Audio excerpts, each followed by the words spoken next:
다속사상으로 다시 읽는 요한복음 잃어버린 예수 37번째 시간입니다. 오늘은 이대로 두면 누구나 다 그를 믿는다. 이대로 두면 누구나 다 그를 믿는다 라는 제목으로 말씀드리겠습니다. 사마리아 여인이 예수에게 예배의 장소를 궁금히 여길 때 예수는 거침없이 말하였습니다. 사람들이 아버지께 예배를 드릴 때 이 산이다 또는 예루살렘이다 하고 굳이 장소를 가리지 않아도 될 때가 올 것이다. 진실하게 예배하는 사람들이 영적으로 참되게 아버지께 예배 드릴 때가 올 터인데 바로 지금이 그때이다. 아버지께서는 이렇게 예배하는 사람들을 찾고 계신다. 예수의 이 말씀으로 제사 종교인 유대교는 풍비박산이 되어 날아가 버린 것입니다. 예수가 내가 세상을 이겼다, 다 이루었다 라고 한 말씀에 아멘하고 동의하고 싶습니다. 예수는 속으로 보면 영원한 생명을 얻은 이요 겉으로 보면 종교의 혁명을 이룬 이입니다. 누가 예수를 실패한 사람이라고 말하는가? 인류 역사에서 예수보다 성공한 인생을 산 사람은 없을 것입니다. 예수는 지금도 정신적으로 인류의 북극성 같은 존재가 되어 사람이 나아갈 길을 보여주고 있습니다. 이 사실을 모르고 유대교의 지도자라는 이들은 교활한 소리를 했던 것입니다. 그대로 내버려 두면 누구나 다 그를 믿을 것이고 그렇게 되면 로마인들이 와서 이 거룩한 곳과 우리 백성을 짓밟고 말 것입니다 하며 의논하였다. 그 해의 대사제인 가야파가 그 자리에 와 있다가 이렇게 말하였다. 당신들은 그렇게 아둔합니까? 온 민족이 멸망하는 것보다 한 사람이 백성을 대신해서 죽는 편이 더 낫다는 것도 모릅니까? 유대교의 지도자들도 이미 예수에게 패배했다는 심리를 드러내고 있는 것입니다. 그대로 내버려두면 누구나 다 그를 믿을 것이란 말이 그 증거입니다. 차라리 솔직하게 세상에서 우리의 높은 자리와 굳건한 밥통을 위협하는 예수를 죽여야겠다고 말하는 것이 양심적일 것입니다. 역사적으로 볼 때 한 민족보다 한 사람이 더 귀할 수도 있습니다. 예수가 바로 그러한 사람이었습니다. 이미 멸망의 생명에서 영원한 생명으로 솟는 예수를 어떻게 죽일 수 있단 말인가? 예수의 몸을 죽인 것은 예수의 그림자를 없앤 것이나 다름없습니다. 그것은 죽이는 것도 죽는 것도 아닙니다. 영원한 생명 예수 그리스도를 유영모는 이렇게 말하였습니다. 우리는 그리스도 얼라를 만나보았다. 하느님께서 보내신 그리스도란 영원한 생명 얼라이다. 우리에게 산소가 공급되듯이 성령이 얼라가 공급되는 것이 그리스도이다. 그리스도는 우리에게 줄곧 오는 영원한 생명이다. 기독교를 믿는 이들은 예수만이 그리스도라고 하지만 그리스도는 예수만이 아니다. 그리스도는 영원한 생명인 하느님으로부터 오는 성령이다. 예수가 사람들을 위하여 십자가에 못 박혀 피 흘린 것을 믿으면 영생한다고 믿는 것은 나와 상관이 없다. 우리가 좀 더 길게 넓게 살 수 없는가 하는 문제가 이 사람이 말하는 것이다. 정신적인 진리의 생명으로 말이지 육체적으로는 그렇게 안 된다. 예수 석가노자는 정신적으로 영생한다. 나도 그렇게 되고 싶어 말을 듣지. 그렇지 않으면 그들하고 나는 아무 상관이 없다. 헤르만 헤세는 말하였습니다. 인류에도 있어야 한다. 하지만 사자나 매처럼 고고하고 독자적인 순수 개체도 있어야 한다. 동시에 둘 다 있어야 한다. 이 이중성에 완성의 의미가 있을 수 있는 것이다. 사람은 다 같이 창조적이고 행복하게 화합해야 한다. 이것이야말로 최고의 행복이다. 하지만 사람은 또한 독자적으로 개성을 지니고 불굴의 자만심에 불타오기도 해야 한다. 이웃의 눈치를 보는 일 없이 자신만의 힘으로 움직여야 한다. 이 두 가지 행동은 서로 다르지만 그렇다고 상충하는 것은 아니다. 우리들은 두 가지 행동 사이에 완전한 균형을 취할 수 있다. 우리들은 고립된 단독자이면서 동시에 인류애라는 거대한 강물에 속해 있기도 하다. 헤세는 대중이 알지 못하는 단독자의 고독한 시련과 창조적인 진리의 위대함을 아는 사람입니다. 그런데 여기에서 우리는 요한복음서 저자에게까지 스며든 이스라엘 민족 의식의 폐쇄성과 배타성에 아연실색하지 않을 수 없습니다. 이 말은 가야파가 자기 생각으로 한 것이 아니라 그 해의 대사제로서 예언을 한 셈이다. 그 예언은 예수께서 유다 민족을 대신해서 죽게 되리라는 것과 자기 민족뿐만 아니라 흩어져 있는 하나님의 자녀들을 한데 모으기 위해서 죽는다는 뜻이었다. 예수가 12 사도들을 하나님의 말씀 전하는 것을 목적으로 하여 파견하면서 이방인들이 사는 곳으로도 가지 말고 사마리아 사람들의 도시에도 들어가지 말라. 다만 이스라엘 백성 중에 길 잃은 양들을 찾아가라. 가서 하늘나라가 다가왔다고 선포하여라. 라고 분부한 말은 의아스럽습니다. 예수는 폐쇄적이고 배타적인 생각을 지닌 사람일 수 없습니다. 예수에게는 하느님의 뜻을 쫓는 이는 다 형제요 자매이기 때문입니다. 예수는 스스로 사마리아 사람들과도 말씀을 나누었고 헬라 사람들에게도 말씀을 들려주었습니다. 예수는 누구라도 귀 있는 자는 들으라고 했지 누구는 못 듣는다고 한 적이 없습니다. 예수는 폐쇄적이고 배타적인 유대 교인들을 닮지 말라고 하였습니다. 너희는 정신을 차리고 바리사이파 사람들과 사두가이파 사람들의 누룩을 조심하여라. 그들의 폐쇄적이고 배타적인 것을 유대계의 반기에 속하는 이슬람교도 그대로 닮았습니다. 르낭은 이렇게 말하였습니다. 제사의식이 있는 성전에서 종교혁명을 하려는 시도는 가장 성공하기 어려운 일이다. 이슬람의 성지 메카에서 종교혁명을 하겠다고 나서보라. 그렇게 되면 어느 칼에 죽을지 어느 들에 맞아 죽을지 모르는 일이다.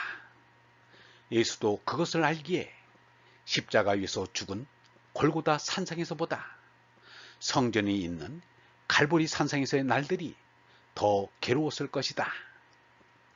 예수가 유대계 정신의 근간인 모세의 종교 사상을 지향하여 비판하였고 유대교를 이끌어가는 유대교 지도자들의 비도덕성을 바로잡으려 비판한 것은 사실입니다.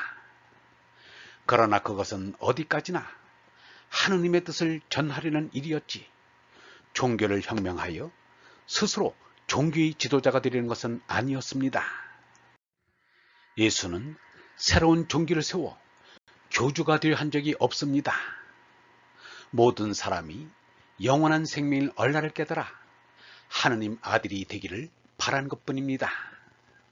그런데 예수의 뒤를 이은 사람들은 예수와 다르게 자신들의 교권을 세우려 하였습니다. 교권을 세우기 위해서 세속의 정치 권력과 야합하는 일도 서슴지 않았습니다. 그 결과 다시 유대교 지도자들의 모습을 닮아갔습니다. 아니, 그보다 더 무섭게 변화했습니다. 그리하여 기독교 죄악사를 엮게 된 것입니다. 르낭은 이렇게 한탄하였습니다. 자기의 시조를 죽인 제도를 폐기했더라면 그리스도교는 얼마나 더 본래의 정신을 따르는 것이 되었고 얼마나 더 인류에게 이바지했을 것이랴. 공자가 말하기를 소인둥이 불화 군자화의 부동이라고 하였습니다. 나 자신의 생각도 어제와 오늘의 생각이 다를 수 있는데 하물며 개성이 다 다른 사람들끼리는 생각이 다른 것이 정상입니다. 그런데 예수의 가르침을 쫓는다는 바울조차 예수와 달리 생각이 다른 사람을 용납하지 못하고 저주를 퍼부었습니다. 바울로는 샘족의 편협함과 독선을 그대로 물려받은 것입니다. 그는 그리스도 교인이라는 호를 쓴 유대 교인이었다고 하겠습니다. 그리스도의 은총으로 하느님의 자녀가 된 여러분이 그렇게도 빨리 하느님을 외면하고 또 다른 복음을 따라가고 있다니 놀라지 않을 수 없습니다. 사실 다른 복음이란 있을 수 없습니다. 다만 어떤 사람들이 여러분의 마음을 뒤흔들고 그리스도의 복음을 변질시키려 하고 있을 따름입니다. 우리는 말할 것도 없고 하늘에서 온 천사라 할지라도 우리가 이미 전한 복음과 다른 것을 여러분에게 전한다면 그는 저주를 받아 마땅합니다. 전에도 말한 바 있지만 다시 한번 강조하겠습니다. 누구든지 여러분이 이미 받은 복음과 다른 것을 전하는 자가 있다면 그는 저주를 받아 마땅합니다. 바울로가 다른 복음이라고 하는 것은 예수가 가르친 영성신앙으로서 베드로 야고보로부터 전해오는 히브리의 나자레온 신앙일 것입니다. 이 얼마나 끔찍한 일인가. 바울로는 신약 사복음서를 본 적이 없었고 예수를 본 적도 없었다. 첫 복음서인 마르코 복음이 쓰일 무렵 바울로는 죽기 직전이거나 죽은 뒤였다. 1세기가 시작될 무렵부터 타르수스의 바울로는 수많은 사람을 만나며 예수와 관련된 신화를 선전했다. 조태연이 바울로의 정체를 정확하게 읽었습니다. 캐리그마적 배타성을 주장하는 바울로의 편지들은 신약성서의 4분의 1에 불과하고 신약성서의 다양한 메시지와 교회의 많은 선포들 가운데 일부를 차지하고 있다. 나머지 책들은 각기 자신의 목소리로 읽혀지기를 바라고 있다. 그뿐만 아니라 바울로는 당시 사도로조차 인정받지 못하던 사람이었고 이 절대 배타적 독선적 신앙선언은 당시 범그리스도교적 획일성을 전제한 전체주의적 원칙의 확인이었기보다는 다른 강한 그리스도교 집단의 공격으로부터 자신의 작은 교회를 사수하고자 내놓은 고육지책이었다. 한국 교회, 특히 개신교가 그동안 바울로의 그 캐리그마적 복음만을 기독교 신앙의 전부로 생각하였다면 그것은 신학적 편견에 해당한다. 캐리그마적 사건에 대한 믿음만이 인간을 구원한다는 배타적 신앙은 대화할 줄 모르는 독선적 그리스도교인을 양상하기에 알맞았다. 소로는 이렇게 말하였습니다.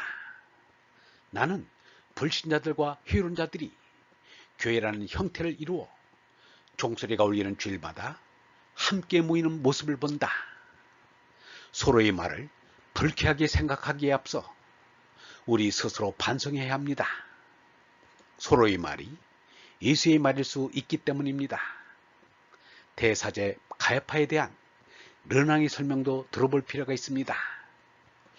대사제로 가야파의 이름이 나오나 그때 실권은 그의 장인인 하난에게 있었다. 하난은 은퇴한 노 대사제인데 사실상 모든 권력을 장악하고 있었다. 사람들은 그를 정년없는 대제사장이라 불렀다. 모든 중대한 문제에 관해서는 현직 대제사장도 그의 의견을 물었다. 50년 동안 대제사장직은 거의 중단 없이 그의 집안에서 차지했다. 당시 대제사장은 그의 사위인 가야파였지만 그 이후로 그의 아들 가운데 5이 연이어 대제사장이 되었던 것이다. 사람들은 마치 제사직이 이 집안의 세습으로 된 양, 이 집안을 제사 가족이라 불렀다. 성전의 요직도 거의 모두 그들의 차지였다. 성전의 모든 귀족들과 마찬가지로 그도 사두가인이었다. 그의 아들들도 모두 열렬한 박해자들이었다. 그 중에 한 아들은 그 이름이 자기 아버지와 같이 하나니였는데 이 사람은 예수의 죽음과 아주 비슷한 사정 속에 주님의 형제인 야고보를 돌로 쳐 죽이게 하였다. 이 집안의 정신은 오만하고 대담하고 잔인했다. 이 집안은 유대 나라 정치의 특성을 이루는 저 특별한 종류의 교만하고 음험한 악의를 지니고 있었다. 그러기에 예수를 박해한 일의 책임도 하난과 그 일가의 사람들이 몽땅 져야 할 것이다. 얼번 여러분, 멸망의 생명에서 영원한 생명으로 솟는 이를 죽일 수는 없습니다. 예수의 몸을 죽인 것은 예수의 그림자를 없앤 것이나 다름없습니다. 그것은 죽이는 것도 죽는 것도 아닙니다. 몸 생명은 가짜 생명이요 거짓 생명입니다. 참 생명은 얼생명으로 영원한 생명인 것입니다.